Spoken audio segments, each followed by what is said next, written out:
I'm a lifelong Democrat, and I have spent hours out of my life the past few days watching Charlie Kirk debates. And if that pisses you off, then you especially should stay.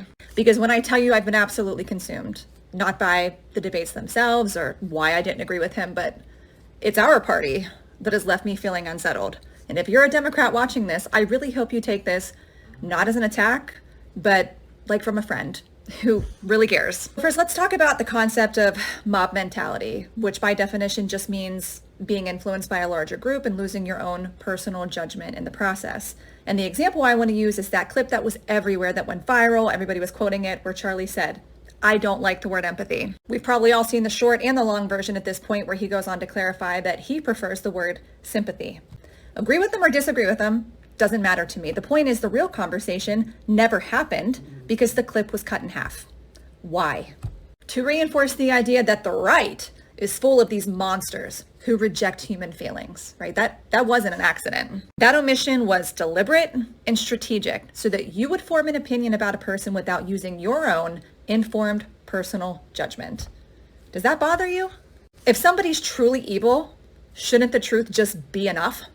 Shouldn't we be trusted to come to the right conclusion all on our own? Maybe you would have come to the same conclusion, but maybe you wouldn't have. And then there's the hypocrisy, okay? If you honestly ask me how many times in the past year I've seen the left dox and unemploy a person over hateful speech, I wouldn't be able to. And I get it. Actions have consequences. I'm not arguing that. But the same principles apply to us.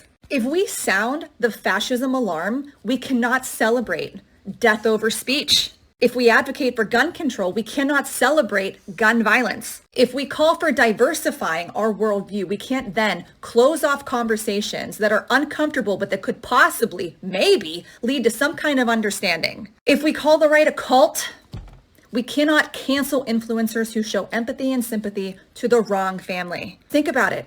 One of the signs of a cult is pressuring members to cut off family members and friends who are outside of the group. Another is using guilt and shame to enforce conformity. Another, creating a me versus them mentality, demonizing them and creating dependence in us.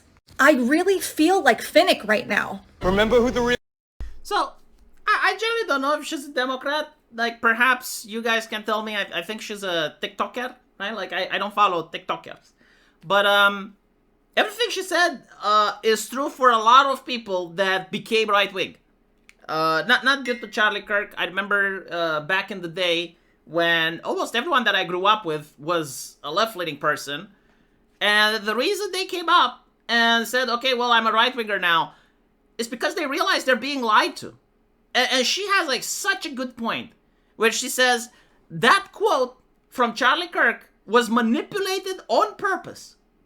You know, because like usually you can say, well, maybe they didn't know his entire opinion, or, you know, maybe they were taken out of context, or the mainstream media, like they had this segment that was 60 seconds, and so they couldn't show like the whole thing, and it's a misunderstanding. There's no misunderstanding here, right? Like the man literally said, and I know the quote, he said he doesn't like empathy because he thinks like that's a new concept, like a new word that's being forced on us. What he actually likes is sympathy, right? Because like sympathy doesn't require you to be in the shoes of that person. Like you don't have to be a woman in order to understand why sexual assault is wrong, right? Because like empathy would say, no, actually, only women can understand other women, so you can't even be part of the conversation because you're not a woman. And you need to listen to what women say, like when they tell you, because they know what they're talking about it. You can never understand it, so shut the fuck up, right? That's what empathy is. And Charlie Kirk was saying, no, I like the word sympathy, because even though, like, I'm not a woman, I can still sympathize when I see a person experiencing plight or hardship, even they're of a different identity or of a different race than me, right? And that's what he said. That was his point. And the conversation, as this lady said, never happened, because he was taken out of context. And the question is why? Why did they take him out of context? And take into account that they took him out of context after he got assassinated.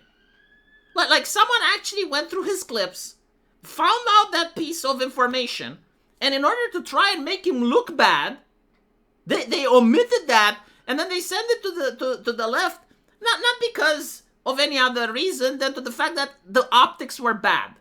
You know, like the free speech guy got shot. Optics are bad. What can we do about it? You know, we can't disavow the violence. We can't do that. What we can do instead is to manipulate what he said to try and make him look like he was a fascist so that some people, at least on our side, believe that he deserved it. And that is, like, abhorrent when you think about it, isn't it? Like, that is just so vile and disgusting, is it not? And so, there was a leftist that said nothing will happen after Charlie Kirk's assassination because he's not martyr material. I wish I could have saved that quote.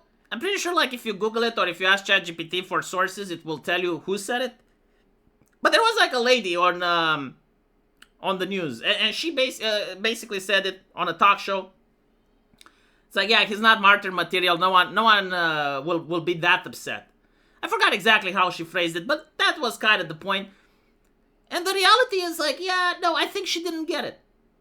Because, yeah, you know, like, when she expressed herself like that, like, she wanted to say nobody would expect Charlie Kirk to have been assassinated. Like if 2 weeks ago you'd have given me a list of right-wingers and you'd have told me, it's like, look, I come from the future. One of these people is going to get assassinated by the left. Who do you think it is?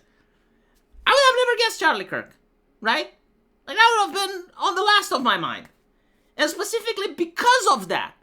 Because he was so moderate, because he was, like, so, how the lady said, didn't have, like, the martyr gene in him. It's literally because of that people are so upset on the right. And also, why a lot of leftists are converting.